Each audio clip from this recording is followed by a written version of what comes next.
Ya, oke. Assalamualaikum warahmatullahi wabarakatuh. Waalaikumsalam warahmatullahi wabarakatuh. Terima kasih kepada ibu-ibu anggota PKH ya yang dapat hadir di pertemuan kali ini ya. Sebelum kita melanjutkan pertemuan hari ini, mari kita membaca basmalah bersama-sama. Bismillahirrahmanirrahim. Ya, baik ibu-ibu, untuk hari ini kita akan bahas mengenai kesejahteraan sosial ya, yang dimana kita akan bahas mengenai lansia. Di kesejahteraan sosial itu kan ada disabilitas dan ada lansia, tapi di pertemuan kali ini kita akan bahas mengenai lansia. Nah, saya yakin dari ibu-ibu sendiri, di rumah ibu-ibu masing-masing ada orang tua ya, ada namanya nenek, kakek, abah, nin ya. Nah, mereka bisa dikatakan sudah lansia. Nah, di sini apa sih yang Ibu tahu perihal mengenai lansia, atau kira-kira usia berapa sih Bu kalau udah disebut lansia itu? Usia 70 tahun atas. Ya. Nah, di situ dari usia 70 tahun ke atas itu sudah disebutkan lansia. Khususnya kalau di bantuan PKH ya Bu, itu 70 tahun ke atas itu sudah dikatakan lanjut usia. Nah, di sini tapi kalau secara WHO lanjut usia itu dari usia 60 tahun ke atas itu sudah dikatakan lansia ya. Nah, di sini saya yakin dari ibu-ibu sendiri mengetahui ya bagaimana kondisi dari lansia tersebut, baik secara fisik, baik secara psikolog, ataupun secara spiritualnya atau secara ibadahnya. Nah, coba mungkin dari ibu sendiri yang ibu tahulah kalau secara kondisi fisik. Nah, bagaimana sih kondisi lansia itu? Berarti kan kalau fisik kan dari badan kita ya. Nah, apa aja sih? Oh iya, bahwa dia sudah terlihat dia ini sudah lansia, sudah lanjut usia. Sok mangga, mungkin dari Buin dulu. Ya kalau secara fisik sih pendengaran, itu gangguan pendengarannya kurang. Iya, gitu. betul. Terus giginya pada Nah, ompong. iya betul, itu ya dari fisik. Mm-mm. Ya, mungkin dari Butar ini dari kondisi fisik lansia. Gangguan gerakan, Iya, seperti biasanya udah jalannya pelan. udah ini, Sudah gangguan pelan. panca indera, Ya, biasanya udah ada melihatnya iya. penglihatannya udah menurun ya.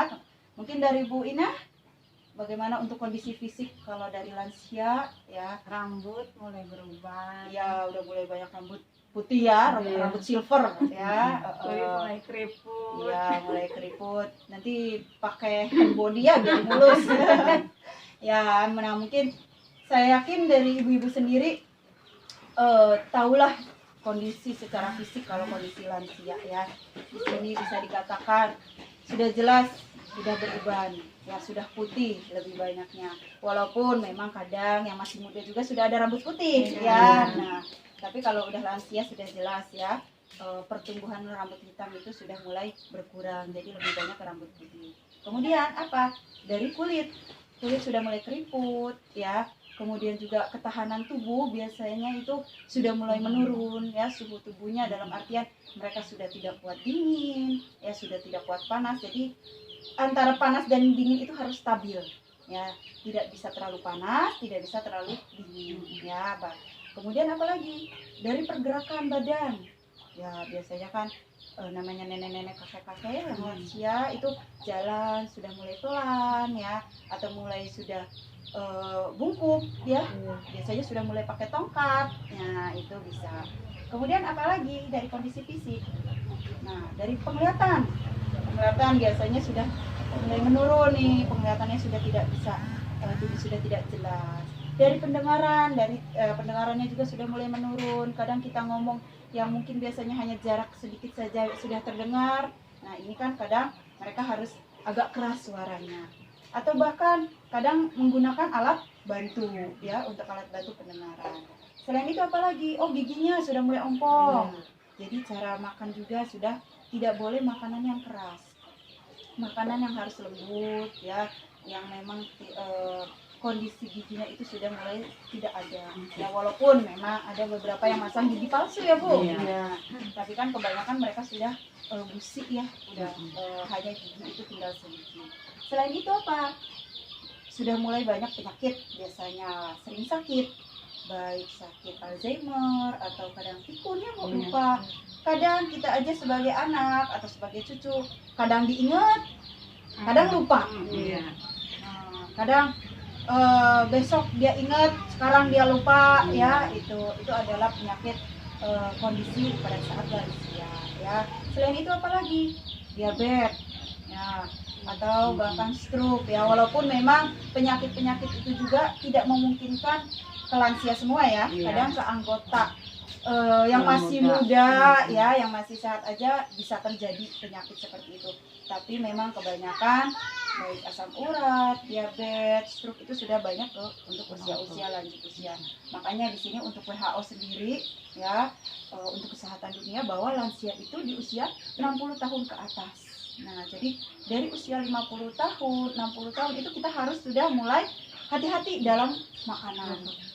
Tidak boleh sembarang, ya, baik makanan pedas, makanan berlemak, ya, ataupun makanan manis, ya. Nah, makanya kadang bisa pengaruh adanya diabetes, yang kadang kalau luka basah, ya, pada akhirnya diamputasi, ya. Kemudian kepikunan, ya, ataupun darah tinggi, ya, yang mendadak mungkin ke diabetes, ke stroke, ya, itu akan berpengaruh. Makanya kalau udah lansia kebanyakan itu dibilang penyakit komplikasi, ya Bu. Iya. Karena diobati diabetes, nggak taunya sakitnya asam urat. Asam urat nggak taunya darah tinggi. Nah, makanya jadi dia memang sudah umurnya atau usianya yang memang kondisi imun dari imunisasi atau imun badan lansia itu sudah mulai menurun, ya. Tadi karena dari fisik dia sudah mulai menurun, dan mungkin dari daging juga sudah mulai berkurang karena asupan makanannya dia tidak banyak. Karena apa? Giginya mungkin sudah mulai ompong, pengecap rasanya juga sudah mulai kurang enak, sudah mulai berubah. Nah, itu akan berpengaruh ke kondisi fisik dia, ya. Baik, nah di sini mungkin dari ibu-ibu sendiri, apa saja sih yang perlu diperhatikan di lansia, atau kenapa kita harus memperhatikan lansia? Karena apa? Ya, karena lansia itu kan orang tua yang membesarkan kita, Ya, yang betul. mendidik, Ya. memberikan kasih sayang. Nah, mungkin gimana untuk Bu Tari ini? Bagaimana sih, atau kenapa kita harus memperhatikan kondisi lansia itu? Harus menjaga karena udah tua. Ya, gitu. Mungkin dari Bu Ina? Potret untuk kita di masa depan. Iya, betul sekali ya Bu. Itu sudah paling jelas, ya. Ya, kadang kita melihat masa depan kita itu bagaimana. Oh iya, suatu saat kita juga akan seperti beliau. Kita juga akan seperti ibu kita juga akan seperti bapak atau nenek dan kakek kita, ya. Dimana kita memang harus memperhatikan lansia karena banyak sekali ya Bu. Lansia itu banyak yang ditelantarkan.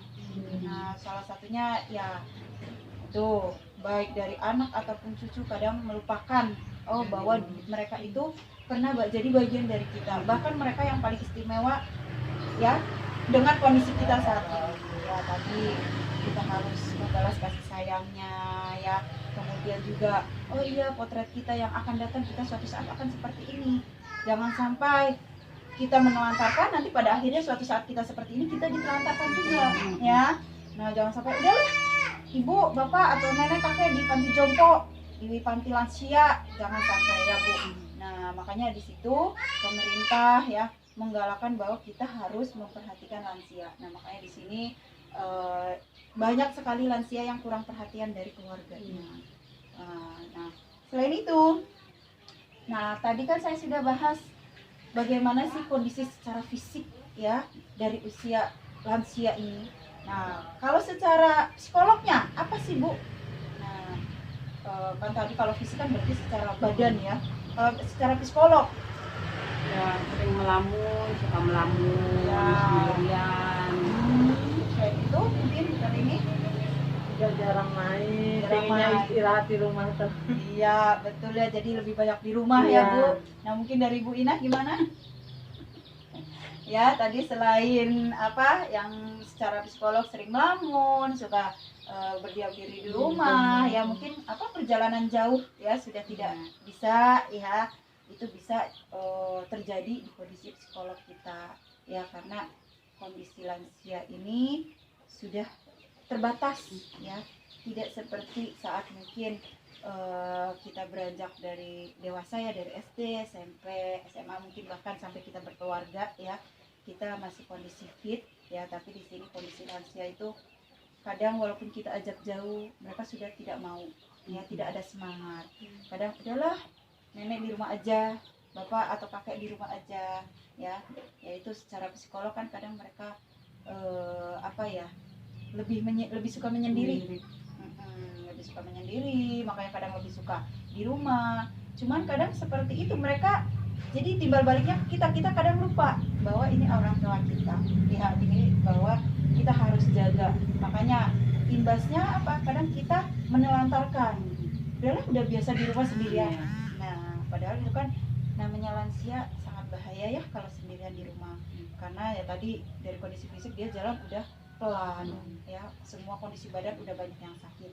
Kalau kita tidak bantu, bisa terjadi ya kan, mungkin dia pada saat mau makan piring gelas pada jatuh, karena mungkin megang gelas aja kadang kan udah gemetar, ya, udah tidak kuat. Jalan aja dari sini ke kamar, apalagi mau ke dapur, ya, itu sudah pelan, yang memang kadang khawatir lantai ada berair atau licin, ya, cepat kepleset. Nah, rawan sekali ya Bu untuk kondisi, apalagi khususnya kalau di kamar mandi atau di dapur. Nah, makanya lebih baik kalau memang sekiranya bisa diajak orang tua pada saat perjalanan jauh yang memang memungkinkan, diajak, jangan sampai ditinggal sendirian, karena kan berbahaya juga, ya. Selain mereka orang tua, tapi secara kesehatan berbahaya untuk diri orang tua tersebut, orang tua lansia tersebut, ya. Nah, baik. Nah, di sini dari pembelajaran atau pertemuan kali ini, ya, kita sudah bahas perihal lansia, yang dimana, ya, bagaimana sih kita harus peduli kepada lansia, ya. Kenapa alasannya, ya, karena banyaknya yang ditelantarkan, banyaknya kekerasan, ya, banyak apa ya, orang dewasa, anak atau cucu atau mantu itu lupa akan adanya lansia. Ya, tadi mungkin yang Bu Inah katakan bahwa lansia ini potret kita di masa depan, ya. Mungkin suatu saat kita akan seperti itu, jangan sampai kita juga ditelantarkan oleh anak kita, cucu kita, menantu kita, ya, jangan sampai seperti itu. Apalagi jangan sampai udah ibu sama bapak mah di panti jompo aja, malah lupa bahwa dulu kita dirawat oleh orang tua tersebut, ya, dulu kita dijaga oleh orang tua tersebut. Tidak ada salahnya kita juga kembali lagi untuk menjaga mereka, ya, karena kondisi fisik, psikolog ataupun secara agama juga mereka sudah mulai menurun, ya. Ya, kadang namanya orang tua, apa yang dikatakan orang tua A, ya tetap kekeh A, ya, tidak bisa dirubah. Tapi ya memang itu sudah waktunya atau masanya mereka yang seperti itu, susah diajak ngobrol, ya, susah. Jadi yang mereka anggap itu benar, mereka benar, ya. Baik, sampai sini, ya, untuk pertemuan perihal kesejahteraan sosial, ya, perihal lansia, ya. Sebelum saya akhiri, mungkin dari ibu-ibu ada yang ingin ditanyakan dulu? Sudah cukup? Baik, terima kasih banyak untuk pertemuan kali ini. Ya, saya ingatkan kembali, tolong dijaga ibu bapaknya, kakek neneknya, abah dan iminnya, karena mereka adalah potret kehidupan kita masa depan, ya. Baik secara kesehatan, secara psikis, ya, ataupun secara keagamaan. Mangga dari ibu-ibu sendiri yang memahami orang tua ibu-ibu sendiri, ya. Jangan sampai suatu saat kita yang akan seperti itu dan kita ditelantarkan oleh anak kita sendiri, ya. Terima kasih untuk hari ini, kurang lebihnya saya mohon maaf, ya. Wassalamualaikum warahmatullahi wabarakatuh. Waalaikumsalam warahmatullahi wabarakatuh.